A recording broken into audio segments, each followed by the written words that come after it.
the 2008 World Champions of Baseball. Yo. What is up, everybody?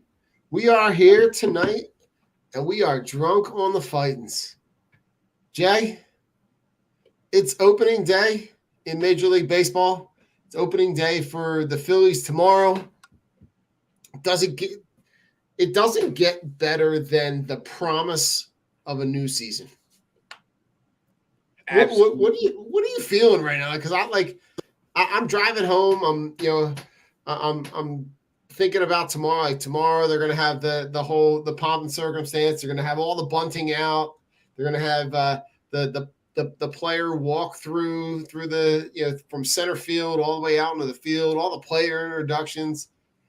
Harry Callis' kid is going to be singing the national anthem. And you got a team that's going to be built to just hit bombs all day. Yeah, I mean, I had to work today, and I probably received about 35 texts about, opening day. And, of course, I was at work, so I couldn't, enjoy it the way that I like to enjoy it. But what I've come to realize with the Phillies is pretty much almost every season I can remember, the Phillies usually don't start the first day. They usually play the second day. But I know weird. In years past, they've started on a Thursday, and then they're all Friday, and then they play Saturday, Sunday. So but what I mean is that usually opening day, at least in my memory bank, there usually was only one game. It's a little bit different because of I think because of the fact that they've had to rush this out, after they took so long to come to an agreement, from the players, dispute with the owners. So yeah, I think, like I said, usually, because I remember, I believe last year it was the Mets, might have been Mets Yankees. I forget, but it's always one game, it's usually a night game, and it's the first game. Where there's there's a standalone game, right? Yes, but today there was multiple games, but obviously a couple of them actually got rained out. So I think there might only have been 3 games total. Yeah, I think there were three games. There might be the Mets are playing right now. There might be a game later tonight. I'm not I'm looking it up, but I love baseball. I love it's a sport that I grew up with, and it's one that I ended up playing all the way through college. So I really there's a lot of stuff that I love about baseball, and a lot of it are the little anecdotal things, one of the things I was teaching my kids early on when I was trying to get them into watching sports was when we would watch baseball, if there was a hit where you could really clearly hear the crack of the bat, turning the volume all the way up and just hitting, watch it hit, you hear that crack of the bat, replay, hit the crack of the bat, just those, the feeling that when you're in the crowd, when there's that anticipation of that third strike, when the crowd's on their feet, there's just so much stuff that I love about baseball. Yeah, I mean, I'm with you. For me, obviously, I talk about it all the time on all my shows, every show that I either appear on or my own shows, and my love for baseball second to none. I mean, obviously, I'm a 4-for-4 guy, but deep down in my heart of hearts, I'm a baseball guy. I'm a purist, and I love the game.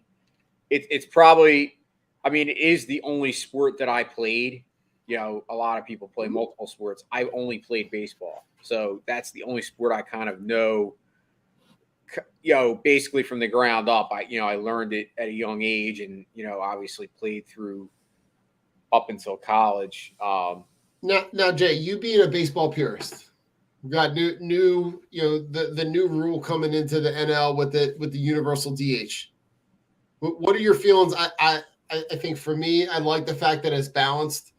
Right, you're getting the same rules and regulations in the AL as you're getting in the NL. I think it ultimately translates to a better product on the field because you don't have essentially what amounts to an automatic out. What are your thoughts on having the universal DH, especially with this team that they got assembled right now?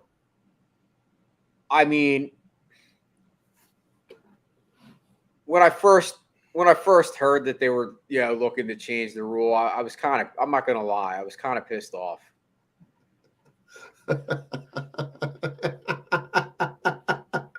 Dude, it's almost been a year. It is actually. Listen, it's been close to a year, Jay. Jay, you got listen. It wouldn't be a baseball show if we didn't go back and revisit the penultimate show in on what was Chips and Dish, where you and Chip you debated the is Aaron Nola an ace conversation. And your thoughts on Aaron, quote unquote, ace Nola going for the Phillies in their opening day start. Trial of Aaron Nola Part 2. This one will be more abbreviated. Aaron Nola, the trial of Aaron Nola Part 2. Right. Yeah, I agree, Chip. As of today, right. I'm not going to lie to you. And, obviously I wasn't expecting to go here. But Aaron Nola, to me, is a guy that he has the talent to be an ace. But I'm not going to lie. I think he's almost closer to a third starting pitcher than an ace at this point. Because he hasn't shown me the consistency that I look for in an ace. And Chip, let me tell you, that was one of my funnest shows I ever did. Honestly, I had just became friends with Chip, and that was one of my first shows, outside of Sports and Metal.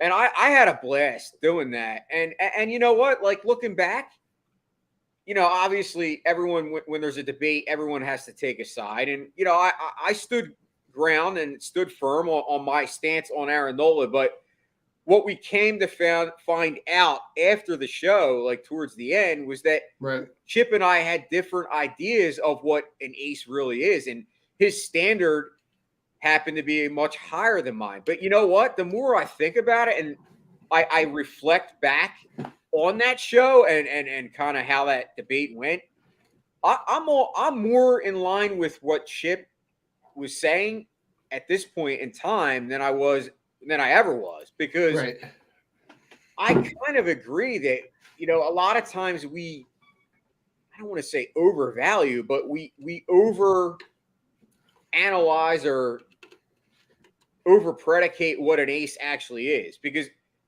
every team could say that they have an ace if you believe that an ace is the team's best starting pitcher.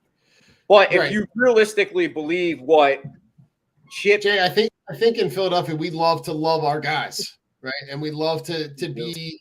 We're forever the eternal optimist every season. So we're always looking until they prove us wrong. We're always looking at what could be, the best of a guy, for last year, right?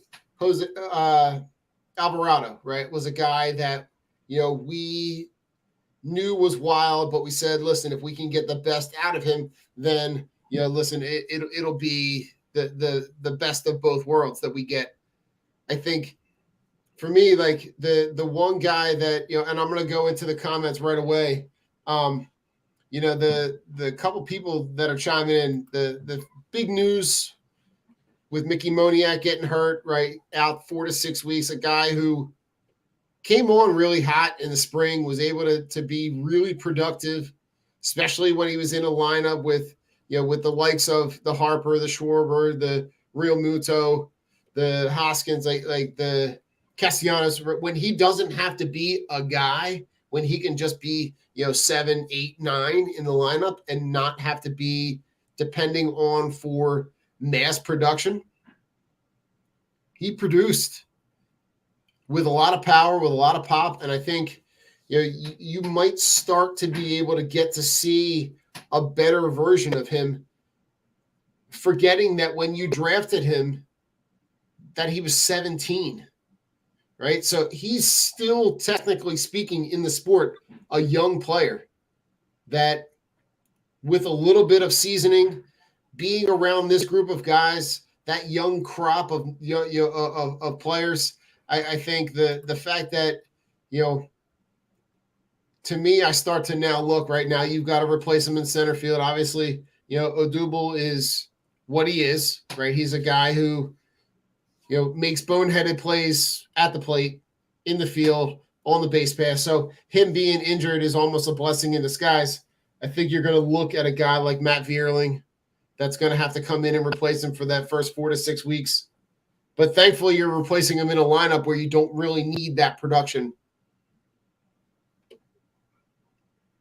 Yeah, I mean, it's just a shame because I looked at it like I was so excited for the fact that, we had a good crop of young guys actually make this team. And we were all hoping, and my hope was, because and we talked about this yesterday actually on Phil's show, that the problem with a lot of times with these young guys is that teams tend to try to platoon guys, right? The young guys. It's different if we're talking about the 93 Phillies, and we use that example numerous times. Right. That team was a bunch of veterans. And when you platoon veterans, veterans don't struggle with platoons because most veterans, if they're in a platoon, they've been starters before, so they know what it's like to start, but they're mature enough to be able to be in a lineup where they know that they're not playing every day and it doesn't affect their psyche. But when you have young players, realistically, the only way to get them guys going and firing on all cylinders is to let them play.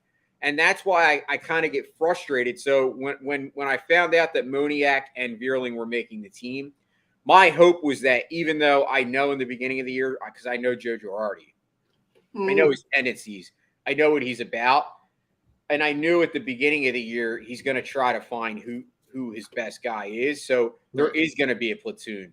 But now that Moniak got hurt, it's kind of going to be all Vierling, which is fine. Yeah. But I'm just annoyed that like I said, we can't have nice things, it seems. Like, Moniak is just turning the corner and he freaking breaks. I mean, how bad of a raw deal is that for that kid? I mean, I feel bad for the kid. And, let's not forget, as you said, first round pick, not just a first round draft pick. First overall, right?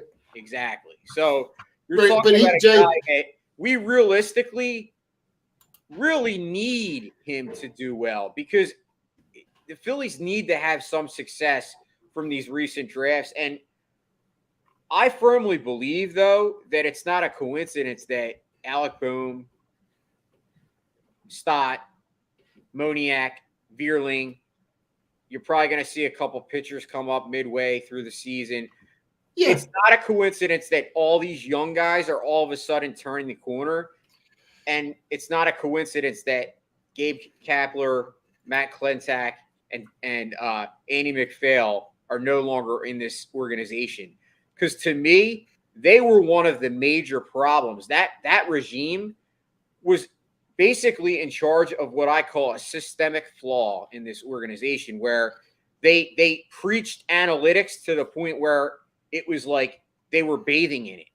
Yeah. And they didn't run a system where you developed players, where it was almost like, we just want you to play with these analytics and, hit this ball on this launch angle. And you don't have to go further than Scott Kingery to see how that totally failed.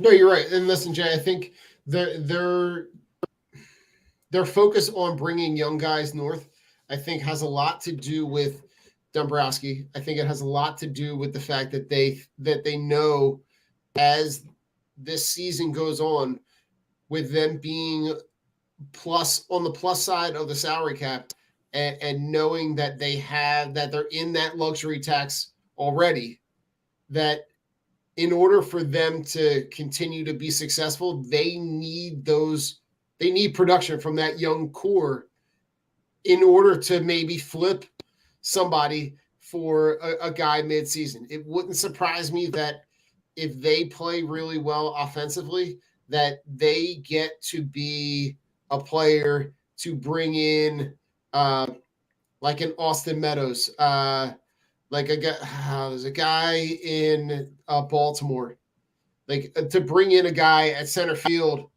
in addition to, maybe somebody who's maybe your back of the rotation guy, maybe it's a back of the bullpen guy.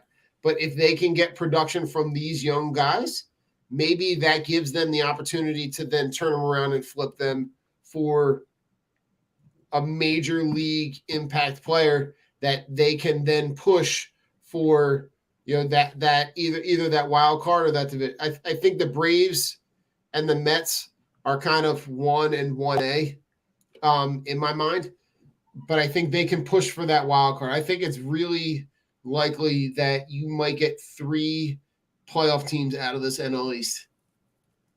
Oh, I mean, absolutely. And I think we'll hit on that a little later Yeah. when we kind of go around the league. But I agree that, they have, I don't want to say oodles of, but they have some good young talent now, and it's showing. Oh, absolutely. Where there was a disconnect is exactly what I was getting at, was that they didn't have the right people in positions as far as player and personnel development. And that's like 100%. such an important element in baseball that the Phillies were lacking.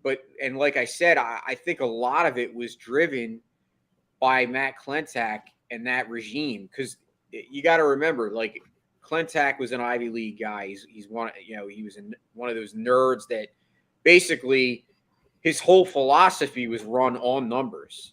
Oh, absolutely. I mean, that's the way he ran this team. And, Andy McPhail, no pun intended, Andy McFailure, because if you realistically looked at Andy McPhail, like, what has he ever really done? He hadn't won since 1993 with the Twins. I mean, you're talking an ancient artifact that we were, resting our hopes on this guy, the fact that he was going to turn this team around. And honestly, they went backwards. It was obvious after 2011. This is the first time that I am actually excited about this Phillies team since 2011. Well, Jay, this is the first time that they've actually built a team that was designed to play really well and really, really maximize this ballpark, right? This ballpark was built for hitters. It was never a pitcher's ballpark. So the fact that the 2 main guys that you brought in, Schwarber and Castellanos, are guys that are major power guys. Are they suspect defensively? 100%. I'm not going to sit here and blow smoke up anybody's ass. That team is not going to be really good defensively. They are going to be suspect in it. But I also feel like there are games that they're going to win, 9-7. There are games that they're going to give up leads late in the game because their bullpen's going to fail them. But I would rather ride and die with a team like this than a team that they had last year where, in the middle of the year, you're talking about like guys like Brad Miller hitting cleanup, and some of the trash that they rolled out last year. Some of the guys, I mean, Jay, we don't have to go through the laundry list of guys that played center field last year. It was just bad, top to bottom. And it showed no effort, where I think Bryce Harper asserted himself as like the pseudo assistant GM. In that when they signed Schwarber, that his response was like, yeah, but we need more. And that he is saying, listen, I'm here. I'm here for the next, I signed that deal for 13 years. I'm here to make this city a winner. Let's go out and let's build. And I think if they can hit the way that we think that they can hit, it gives them the leverage to go out and make moves. Now, do they have the assets to go out and acquire super top-end talent? No, I don't think so. But do they have the ability to maybe go make a move to get guys that are better than what they have? Yeah, I do. I do think that. Well, I mean, you bring up a lot of good points. I look at that team just last year, and it was so devoid of talent in that I'll give you a perfect example. A guy like Alec Boehm, part and parcel to why he was having such a struggle is because he was expected to be one of their better players as a second-year player. The guy, and talk about young. I mean, we talk about how young Moniak is. Boehm is still, very young in the ages of baseball. And honest to God, a lot of times guys do take a step back in that second season. Alec Boehm has always been suspect defensively. We all know that. When he was drafted, they said that it was probably going to be a problem and that he would more than likely, have to either go to first base or become a DH, as his career evolved. Well, here we are now. The DH has arrived. The thing only problem is, Jay, is that they've built a lineup of guys that could be the DH. But that's where I'm getting at with this. Yeah. So what I'm looking at with Alec Boehm is that he might not necessarily be a guy that's going to stick with this team at this point in time because I think their timeline changed. Their timeline changed when John Middleton went over the tax. When he signed Castellanos, that basically said to the team, we're all in now. And when you do that and you have a guy like Bryson Stott who's actually come along a lot quicker than a lot of people expected, and he's actually done really well at third base, there's a very good possibility that Alec Boehm is one of those assets that you use in the middle of the season to acquire a pitcher or a hitter or a combination of players, because Alec Boehm, even though he's not an A1 asset, he's an A2 asset. And he's a guy that, if you throw him out there with another couple guys, you might be able to get down. I'm talking about like the trade deadline. If the Phillies are in it, that Dave Dombrowski, because Dave Dombrowski's history shows that he loves to trade younger players to get over the hump. Jay, I mean, 100%. Look at how he built that team in Detroit, right? He sold anything and everything he could for, look at the trade where they brought in, they trade Miguel Cabrera to the Marlins, or Friggy. They get him from the Marlins and they bring him in and they give up, prospect after prospect after prospect. Some of them hit, but in all likelihood, Jay, here's what I've learned about trades. If you get the best guy in the trade, you win the trade. So and a couple. I just want to, Chris, you're in the comments asking about Mike Trout, and we'll talk about that in a minute. And Chris also mentions the Flyers won. Yes, that's at this point, at a point in time where the Flyers need to lose, they win. When they need to win, they lose. They suck. Whatever. We're on the optimistic train here because we're talking about a season that hasn't started yet. So, Jay, let's just go through the roster real quick. All right, so the infielders that they bring north, right? You've got Stott, Segura, Hoskins, you got Didi, you got Alec Bohm, and you got Johan Camargo, right? Who used to play with the Braves. Which I think out of that group, you can put together a decent infield, right? Nobody's lighting on the world on fire. I don't think anybody in there is winning any Gold Gloves, but I think they can be serviceable. Your thoughts? I mean, yeah, I like I said, I love the fact that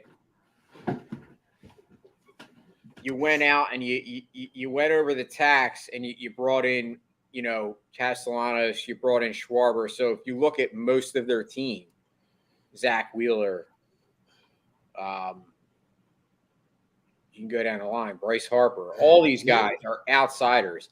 But it's always good to have that mix and influx of some young talent. And to bring Bryson Stott and Alec Bohm and obviously Moniak before he got his broken hand and Vierling, right. That's 4 guys right there that are going to be contributing in a major way to this team. Even if they do platoon, they're still going to play major minutes and major, right. amounts of games, to help this team, along. So I love the fact that they have some youth, because you don't want an all veteran team, because then you're at the point where it's like, okay, well, and we've talked about how you have to kind of build through. Now, this is the antithesis of the 2008 team, because that team was pretty much, the majority of that team was built from their own. But right, that was a farm system team, right? But they also had a mixture, because if you remember, they did bring in some guys. So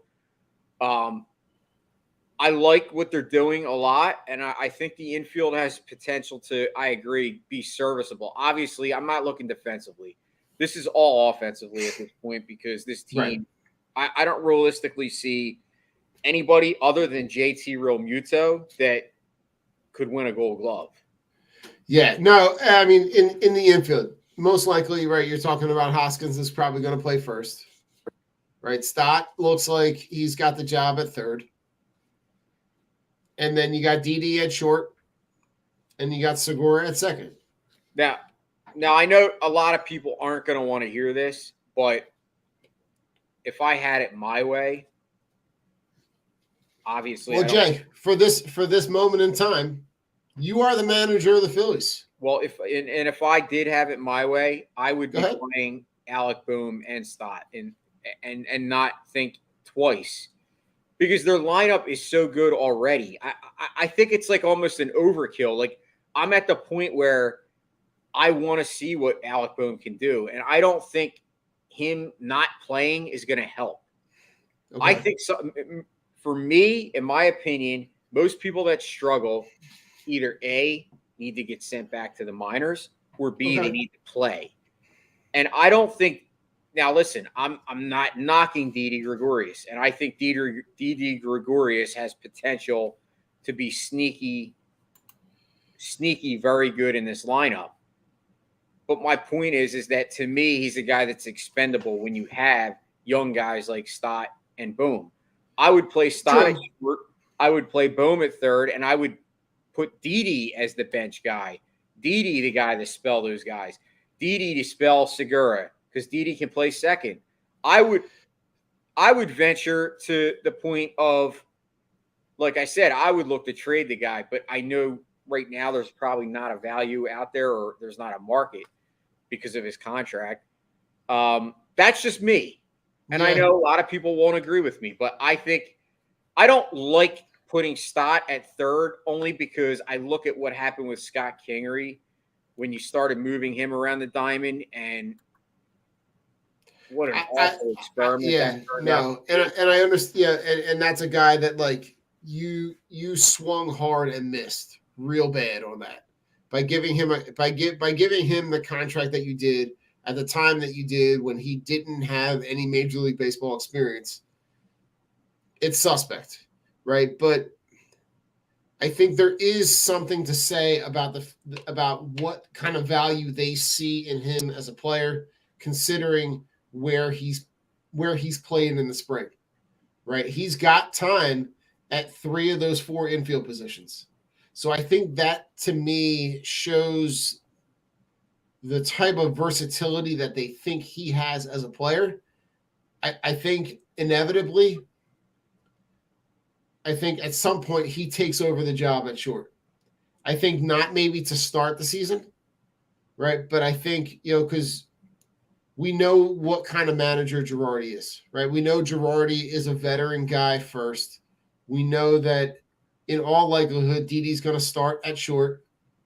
But I don't disagree with your idea of playing those young guys and playing them early, because of the flip side of that, which is the fact that you have the veteran leadership in that lineup early in the lineup, right? Because now we can go to the alpha, right? Because you got an outfield now that is going to be some combination each day between the outfield and the DH of Castellanos, Harper, Schwarber, Vierling, and then you got Moniak, who's going to play when he comes back.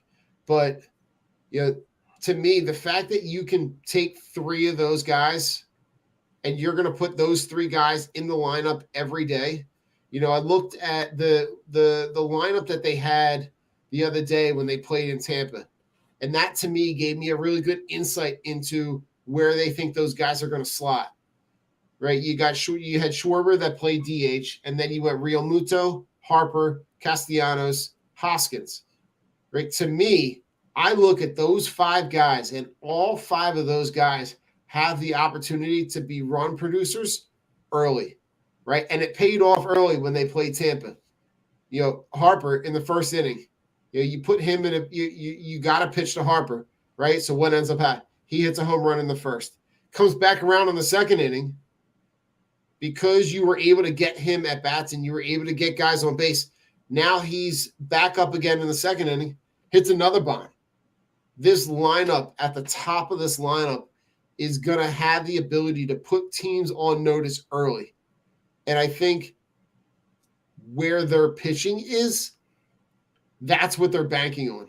They're banking on the fact that they can get run production out of that group of guys early, where they can jump on starters and get them out of the game early. I mean, I absolutely agree. I honestly believe that they're going to have an unprecedented season as far as offensively. I remember the 93 team actually it still holds the record for Phillies most runs scored, and I believe it was close to 800. It might have actually even been more than that. I would have to look it up, but I think that this offense has the potential to beat that. I yesterday predicted the Phillies to go over 176 home runs. I have Harper at 40. I have Hoskins at 39. I got Schwarber at 37. And I got Castellanos at 35. And then, oh, by the way, JT with 26. And you're probably going to see Didi and Bohm maybe hit close to 20. If they do that, you're going to get a shit ton of runs. I know it's like a sick. But no, Jay, I mean, it's legit that you could have 5 guys that are going to hit north of 30 home runs, right? And then you're going to have maybe 2 or 3 other guys that are going to hit north of 20 home runs, right? You have built a lineup of guys that can just produce, especially in this ballpark. Jay, in the middle of in June and July, in August, when it's hot as shit there, and that ball is going to be flying out, like you're going to saw it in the spring. I mean, they have already shown. Jay, in I don't know how many games, but they hit 30 home runs this spring. Yeah, that's what I mean. I think they're like, and it's only spring, which usually people are not in their full get up at that point.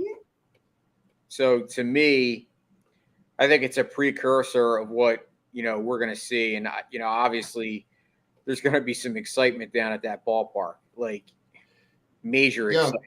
Get there early. Bring your gloves. There's going to be a lot of souvenirs handed out. Yeah, I mean, I remember like a lot of free baseballs, Jay. I remember 96, 06.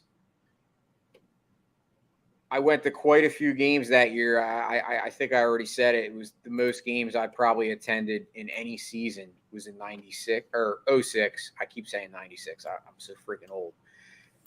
And 06 is the year that Ryan Howard had, hit 58 bombs.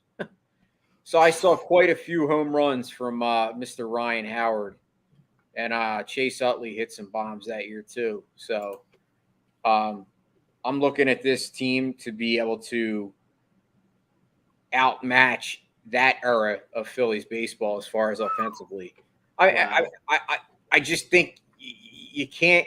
You just got to look at it. I mean, up and down the lineup, and like I said, even like a guy like Didi Gregorius, if he gets on a hot streak, he can hit 20 dingers. I mean, absolutely, it's going to be fun.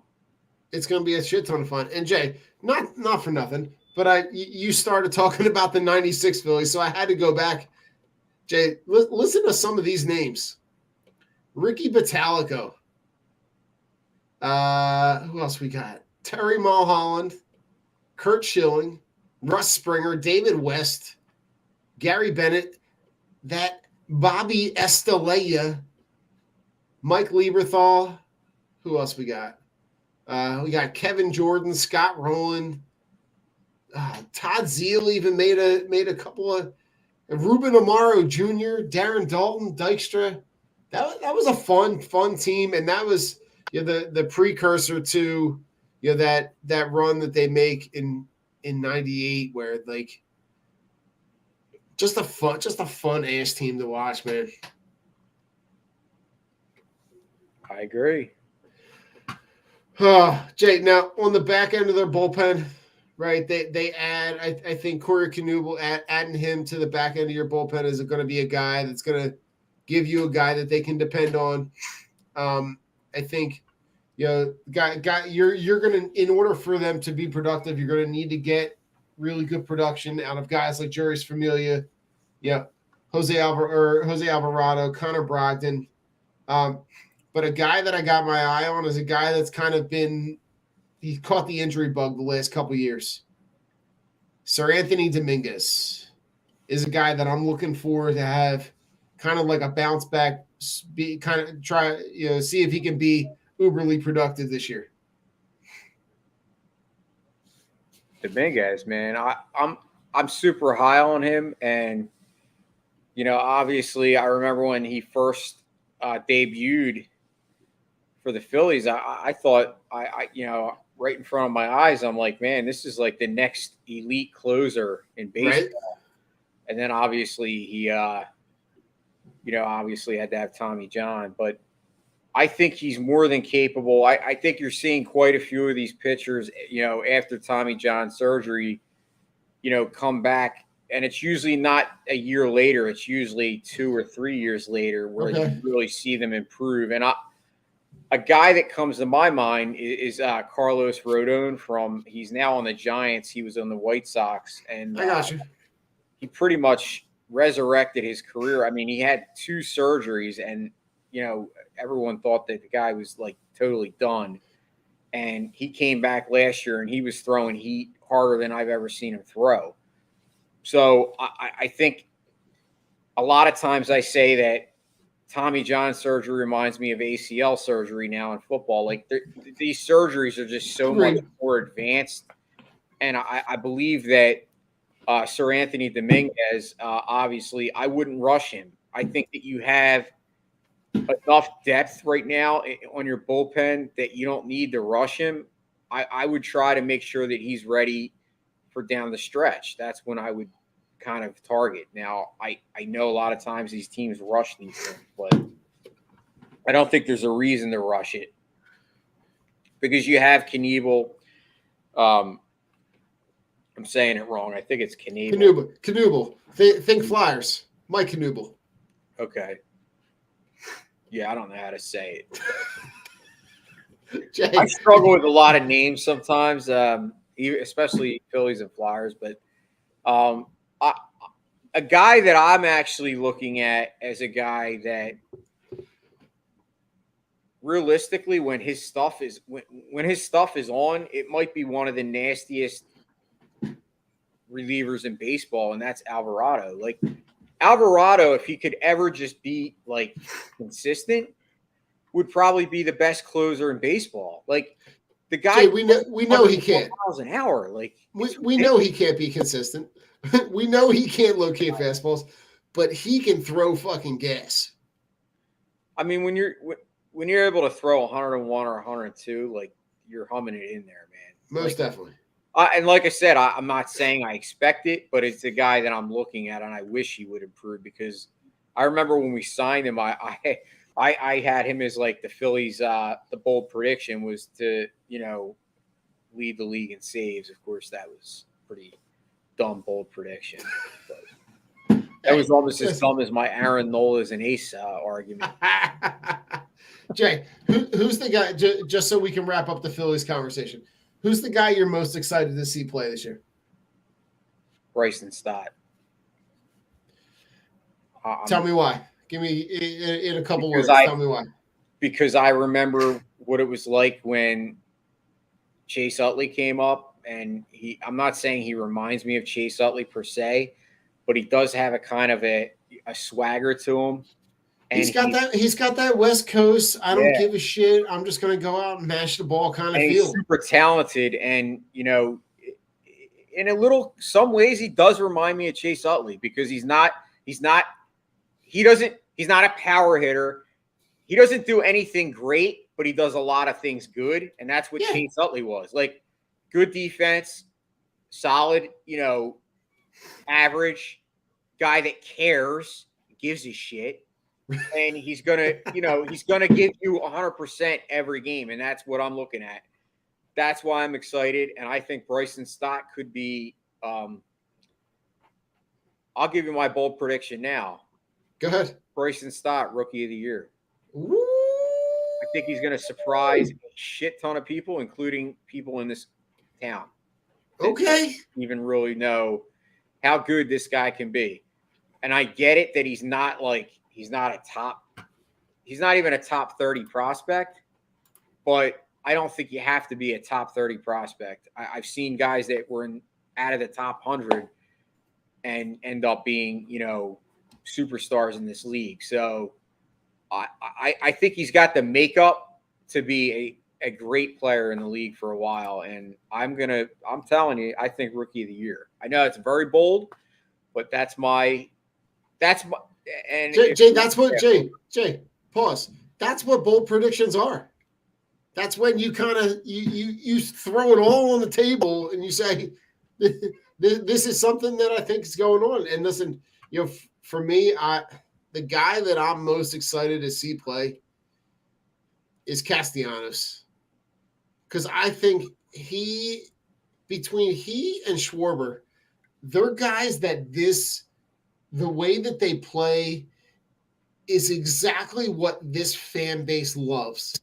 Guys that are going to get in someone's face, guys that are going to be balls to the wall all night long, that they are going to fit in so beautifully with this fan base. And I was sold when Castellanos is at his opening press conference, right? And I'm going to butcher this quote horribly, but like when they ask him about, what kind of motivation he has to play baseball, right? And he goes, I don't have a college degree. This is how I feed my family. I crush baseballs. Like to me, like I heard that and I was like, I'm in. Like this dude just loves playing the game. And I think it's the thing that after we got over the enamorment of the talent of Bryce Harper and what he was doing at the beginning of the year, that kind of felt like he was playing to the fan base to now see in reality that it was 100% genuine and that he really was intrinsically involved in this fan base. A guy like Castellanos, all he's got to do, Jay, is just crush baseballs, and this city will love him. So that's a guy I'm super excited to watch this year. I'm with you. Yeah. Now, Jay, around the NL East, right? You got to start with the team that won the World Series last year, right? So you look no further than the Braves, right? And the Braves lose Freddie Freeman, who, for all intents and purposes, is one of the better players in Major League Baseball. Probably you could probably argue top 5. They replace him with Matt Olson, right? They get him in a trade from the A's. They give him that long-term contract. The Braves just continue to regurgitate young talent year after year after year. Talk to me where your thoughts are on the Braves.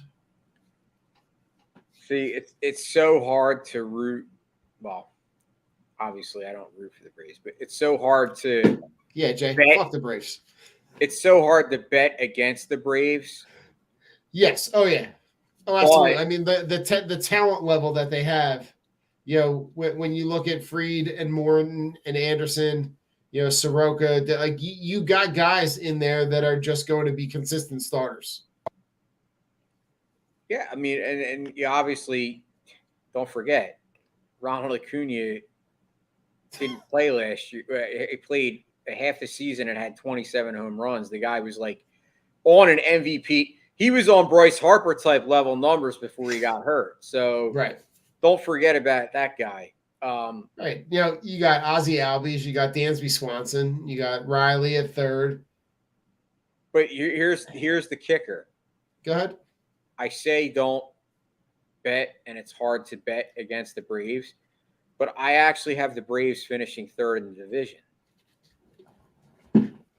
Jay, I almost just spit out my beer. You said what? I have the Braves finishing third in the division. Wow. Hold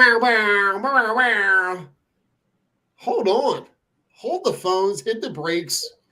How? Tell me what the Braves did to slide back not just 1, but 2 spots in this division. I don't think it's necessarily what the Braves did or didn't do. I think it's what the Mets and the Phillies did do. Okay. And I know a lot of people, will probably say I'm nuts, but I and I'm not being a homer. I think the Phillies and the Mets and the Braves are all 3 going to make the playoffs. I agree. I believe that the Mets are going to win the division. And the only reason that I say that is because I believe that at the end of the day, pitching wins all. You can hit the ball you want, but down the stretch, you're going to be facing a team. Now, this is the kicker here, because obviously DeGrom is hurt. Right. Can't really quantify how much that injury hurts them, because if he's only out, I mean, a lot of, they said long term, but some people are saying 4 weeks. Some people are saying 2 months. But the bottom line is, if he's not out for the year and he is going to come back, down the stretch, you're going to have to face a rotation of Jake DeGrom, Max Scherzer, Chris Bassett, Carlos Carrasco. I mean, that right there, those 4 guys alone, I mean, trump any pitching staff in baseball. Yeah. No, and listen, Jay, here's where I'm at on the Mets, though. But wait, I didn't finish. Go ahead. Oh, sorry, I jumped the gun here. The problem is that everyone wants to just focus on that, and they just kind of gloss over the fact, and they look at the Mets lineup and they say, "Oh, the Mets lineup sucks," and that is totally false. Because if you look at the Mets lineup, they actually have a very good lineup. They're not going to maybe hit as many home runs as the Phillies, but their lineup is sneaky good. And this is where you got to be a baseball knowledge person to really realize you can't expect that Francisco Lindor just went from being a top 2 or 3 shortstop in the league to forgetting how to play the game in 1 year. Okay? Jay, listen, Pete Alonso is still one of the premier power hitters in this league. The guy he's going to hit 40 bombs. That's a given. Okay. Brandon Nimmo, listen, great I'm leadoff hitter, bats 300 every single season. The Mets lineup is better than anybody's giving them credit for, and I'm just the only one that wants to admit it because I am best friends with a Mets fan who knows more than a lot of people, especially about the Mets. So remember, yeah. I live, breathe, and talk to Aaron pretty much every day. Listen, Jay, I will not argue the validity of what some of the things that you said. But I've also watched the Mets be the Mets, and the Mets met really well. So until the Mets do something different, the Mets, to me, will like the fact that DeGrom is injured to start the season is the Mets being the Mets, right? That's that's easy. But every Phillies fan says that. I know that, but Jay, I'm a realist. And listen, I'm sure there's some New York Mets podcast that's saying, listen, that's just the Phillies being the Phillies, and the Phillies are going to be there. Can I ask you a question? Yeah, go ahead. Anytime. Okay. Don't negatives sooner or later become positives? Like, we could keep saying the Mets being the Mets than being the Mets. Sooner or later, the Mets are going to win a World Series. Like, the odds of that happening are getting better every year because they haven't done it since '86. Whereas the Phillies already won in '08. We had our turn. My point is every team has its turn. I'm just saying that the Mets are trending in the right direction, and they have an owner that spent an inanimate amount of money this year, and he's going to keep spending money because he doesn't care. Yes, so that I will say is more of an asset to the Mets than anything else. Is the fact that they have a guy that's in the front office that is willing to spend money and spend lots of money and not give a shit because he's got more money than anybody could ever fathom to have. So to me, I'm not saying that I won't admit that a lot of the things, there is a lot of validity to the things that you said. Is Lindor? It's hard for me to say it because I'm a Phillies fan. But yes, I'm also an understanding of the game of baseball. Lindor, like I said, Francisco Lindor is a guy I wanted 3 years ago. Like, he's a stud. Oh, yeah. He's going to turn it around. Like, he's not going to – just because somebody has one bad year. I mean, we said that Bryce Harper had a down year, if you want to look at it that way, the year that was in the middle of the year, of his MVP year and his rookie, the year he's – the first year he starts. Yeah. Oh, absolutely. I'm not saying it was a bad year, but I'm saying Francisco Lindor obviously came to the Mets with a lot of, notoriety. And he came with a lot of pomp and circumstance. He came with a lot of notoriety. He came with and I think the thing that might have bit him is the fact that they hung a lot of responsibility of success on their team on him, which I think, for the players that they put around him, minus Pete Alonso, right? Pete Alonso is a great player and a great, phenomenal young power hitter. I just Robinson He's Cano. probably watching the game, but I was going to say I'm surprised he's not checking in and commenting. But Like Robinson Charlie Cano to me Marte is. Listen, Robinson Cano is a has-been, but Yes. he's still a guy that if he's healthy can hit 300, hit 20 home runs. Like I'm looking at the Mets lineup and it's like, okay, well, yeah, they're not going to put up the same power numbers as the Phillies, but what I'm getting at is that their lineup is a lot better than people give them credit for. That's the difference of where I'm at. Because and that's where I think that lineup and they'll say, Mets lineup is nothing. But Starling Marte is a star. Okay. That's where I think their starting lineup could play into that, in that their starting lineup is going, or their starting pitching is going to be able to keep them in lower scoring games if they're being uberly productive. Right. But if you look at, and the shame of it is, like, you look at a guy like Taijuan Walker, right, is a guy that they got kind of on the cheap, and, it is going to end up being a really productive pitcher for them. Carlos Carrasco, like you already said, is going to be, they will be the guy that they got that I really was mad at because I wanted the Phillies to get him, right, obviously, selfishly, was Chris Bassett, because Chris Bassett to me is an ace. I mean, he was a star on the A's. I watched the guy get hit in the head with a baseball and come back literally a month later. Like, the guy is tough as shit. And I believe it. He, I believe, was on pace to have 200 strikeouts last year on an A's team that, obviously overperformed. But the A's always seem to trade all of their talent. Jay, the A's are trading everybody.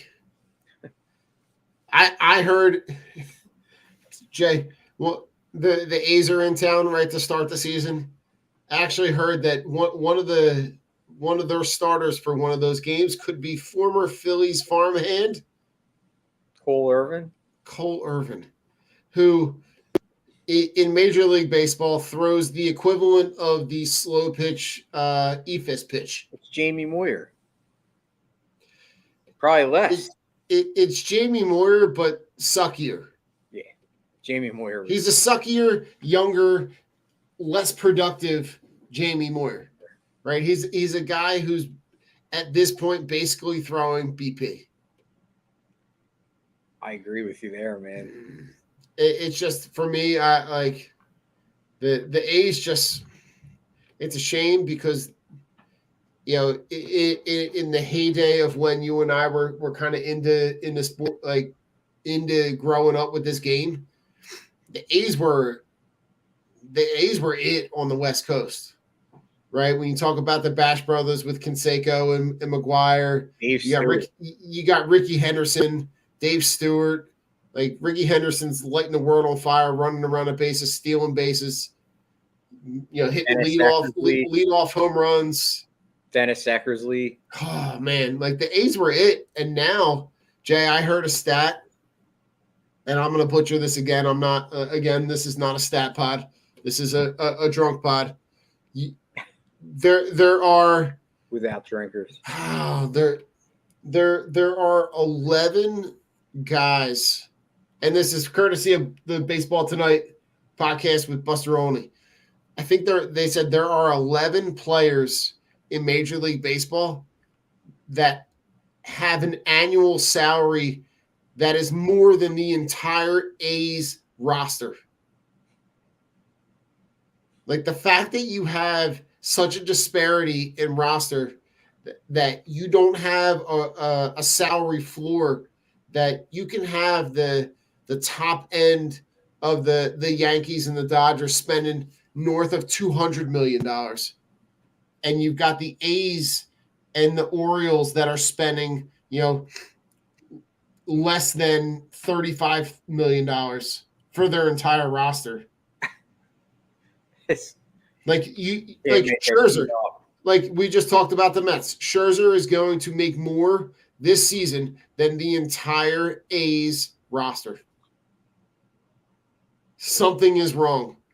And for that to still be in place after they just bartered back and forth with the lockout and trying to get the CBA all taken care of, the fact that you came out of that and still have this, there's something wrong. Like there's something way wrong. I agree. Jay, anything you want to talk about with the Nats? I mean, the Nats behind, is there really anybody to truly pay attention to besides Juan Soto? I mean, you got Victor Robles, who's in center field, who's a great guy to watch. To me, it looks like, you've got, Corbin, you got Strasburg, you got Gray, you got a bunch of dudes, but I don't think you have enough to be better than the fourth team in this division. I actually think the Marlins will finish ahead of the Nationals. Ooh, hot take. You think the Marlins finish ahead of them? I think the Marlins pitching staff could probably lead the major leagues in ERA. That's how good their pitching staff is. Wow. Is Sixto on their opening day roster? I don't know. I haven't checked, but I know that they have Rogers, who was pretty much right up until the end, was Rookie of the Year candidate. He is not. He's not on their opening, but you got Sandy Alcantara, you got Pablo Lopez, Trevor Rogers, Elsner Hernandez, and Jesus Luzardo. All young guys, right? And then Jay, the oldest guy. All right, here's gonna show our age. Jay, you ready? The oldest guy on that team was born in 1995. I have to laugh. It's too funny. But Jay, I'm going to have some inside information coming back on the next episode, because while I am away in Florida next week, it'll be my first game ever seeing a hometown team in an opposing stadium, because I'm going to be at the Marlins Phillies game next weekend. You didn't tell me that. Yeah, we're going to be in Florida. The boss lady and I are going to head south. We're going to go to Florida, but we're going to be headed to the Phillies are in town in Miami next week. So we're going to be in the building. That's freaking awesome. You're going to have to send me a picture. We're going to try to get as close as we can. It's the kind, I think the Marlins Stadium is the kind where like you can buy tickets and just go sit wherever you want, because there's going to be about 14 people there on a Thursday in April. Yeah, no, super excited. That's the first time I'm going to see any hometown team outside of Philly. So it's always been something that I wanted to do. We're going to be down there. It's about a half hour from where we're going to be. So we'll drive down. We'll check it out and see. I'll come back with some recon. You'll have to let me know. Yeah, man. All right, Jay. Around the league, let's talk about the American League real quick, and then we're going to wrap it up. Anything in the American League that you want to see, a guy that you're going to watch? I know I'm going to go back to. I know he's not probably here anymore, but like, Chris earlier brought up the idea about Mike Trout and the fact that he's going to be playing with Ohtani out on the West Coast. What are your thoughts? What do I think Mike Trout will do? What kind of year does Mike Trout have? I think he'll have a bounce back year. I mean, obviously last year he was injured, and I was sad because I love Mike Trout not only as a person, but as a player. And the fact, obviously, he's a local guy, hometown guy, comes to the Eagles games every year. You know, great dude. Most definitely. I don't think he'll have an MVP type season, but I think he'll have a Mike Trout season. Okay. Basically on par with his career numbers and you know, where he normally slots in. Okay. I'm looking at the American League. My guy to watch is a guy I actually wanted the Phillies to trade for. Okay. And that would be Mr. Byron Buxton. Ooh, okay. This guy, the only question mark with Byron Buxton, and this is a big if, of course, but that's what happens when you make bold predictions. There are always a lot of ifs, but is his health. Yeah. He's a guy who just who has every trouble year staying on the field. Yeah, he just can't stay on the field. But he's still only 28, and he's the type of guy, he's got 5 tools. Like, he could realistically hit 40 home runs, steal 30 bases, and basically hit close to 300 and while playing great defense. If he does that, he'll be, you know, a candidate for MVP in the American League. Now, I don't think he'll ultimately win it because I think Shohei Ohtani is just as capable, and what he did last year was unbelievable. Like, I don't think we've seen anything like that, and it's gonna be really hard to be able to duplicate his production.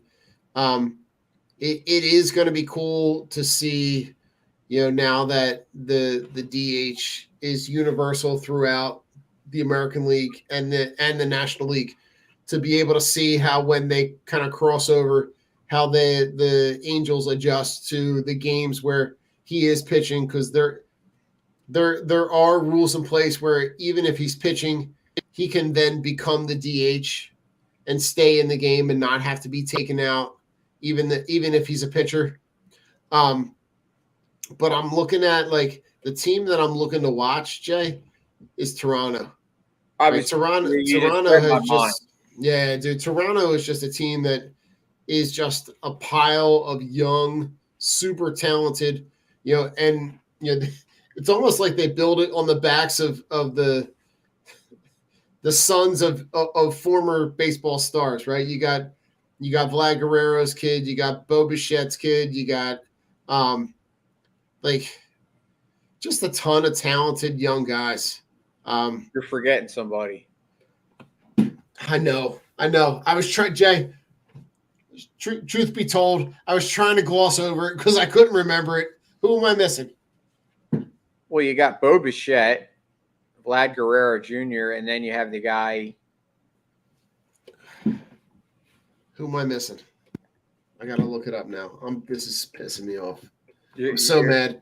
I'm so glad you called. I'm glad you called me on it. Well, before you get to that, and they bring in Matt. And listen, and they bring in Matt Chapman. Yeah, but right. Here's they have George Springer. Yeah, but guess who they're linked to? And I can't even imagine how good they'll be if they get this guy. The Toronto Blue Jays have been linked to Jose Ramirez from the Indians. Jesus Christ. He's definitely going to get traded this year because look, they already traded Lindor. The Indians are like the A's, like they do the same shit. And if Jose Ramirez goes to the Blue Jays, I think that pretty much guarantees a World Series, because that team already with George Springer, Guerrero, you got Teoscar Hernandez, who's probably like, people are like, who's that? And he only hit 300, had 35 home runs, 100 RBIs, and 100 runs last year. Yeah. Bo Bichette, Matt Chapman, Lourdes Gurriel, who is still young himself. And then you got the catcher. You got Kirk. and you got Danny Jansen, who's their young stud catcher. So, yeah, the Blue Jays definitely – I mean, you nailed that. They're probably the most exciting team on my radar to watch other than the Phillies. Yeah, I mean, they're a team that I'm excited to watch. I am – it's hard to ignore the talent on the Astros. Yeah, they've got a bunch of – they're consistent. The team that is sneaky every year is the Rays, right? They always bring up guys that nobody knows about, right? Like nobody knew about Randy Arozarena a couple years. Like he comes out of nowhere and is insanely productive. So it wouldn't surprise me if like in the East, if it ends up with like the Blue Jays and Rays, right? And the Yankees don't make it. The team that I think you can't overlook the talent that's on the White Sox either, right? You got Jose Abreu, who's going to give you a ton of production. Jay, anybody else in the American League you want to touch base on?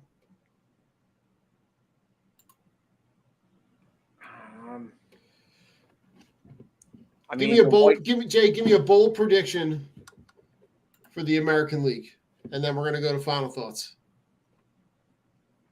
Bold prediction for the American League. Well, I don't know if it would be a bold prediction because the guy's a generational talent, but you mentioned the White Sox. My pick for the AL Cy Young, Eloy Jimenez. Ooh, okay. The White Sox. I got you. Last year he was hurt in spring training and he didn't come back until almost August. And I believe he only played like 27 or 30 games and he really just didn't look like himself. But that was a tough injury. I believe he tore his bicep. Gotcha. Jumping up for a catch. And that was, I think, the last day of spring training last year. And he was primed to be the breakout player in the American League. He's got major power.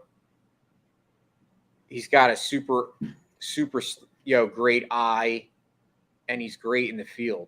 Like, he reminds me, I'm trying to think of a guy to compare him to. He reminds me of Juan Soto in the National League. Okay. Like Juan Soto. He's the American League version of Juan Soto. No, I agree. Jay, my bold prediction in the American League, and I'm probably going to eat my words on this one, but I'm going to say the Angels make the playoffs. For some reason, I don't know why. I'm sure me saying that they're probably going to end up finishing, right above the A's. But I think the Angels also have the ability that they have like a boom or bust. Yeah. To me, I think they have enough talent that if they can put it together, they can make the playoffs. And the fact that Mike Trout has never won a Major League Baseball playoff game is a crime. So I'm going to go the Angels. The Angels make the playoffs. So I love it. And Jay, let's do, we got to do the obligatory, who's going to end up in the World Series before we get out of here? Who's going in the World Series? National League. Who you got? Dodgers. Okay. American League. Blue Jays. Okay. I like that. I hate to say that, but I said this. Blue Jays down on top. I wrote down the same thing. You know what? Just for shits and giggles, I'll just go Dodgers. I literally had Dodgers. I had Dodgers, Blue Jays, but I'm gonna go just to be a pain in the ass. I'm just gonna go. I'm gonna go on the other end. I'm gonna go You'll Dodgers. Have to write that down and put it we'll out. Have to write it down. We'll have to bookmark this. But Jay, anything you wanna shed some light on final thoughts before we jump out of here?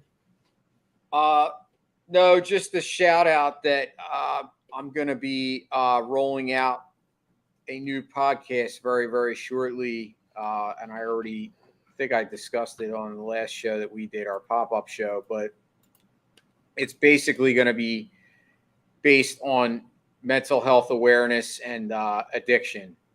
Nice. So I think, I'm on the first show, I'm going to basically tell my story. And, I want to use this as a tool to, help others. And I think, a lot of times we as podcasters, like, we have a great talent, and why not put that talent to use and try to help other people? And I think that's something that's severely lacking in the community. And I think it's something that I can definitely use my expertise on and try to help. And, obviously I'm clamoring for as many folks to help me as possible with that.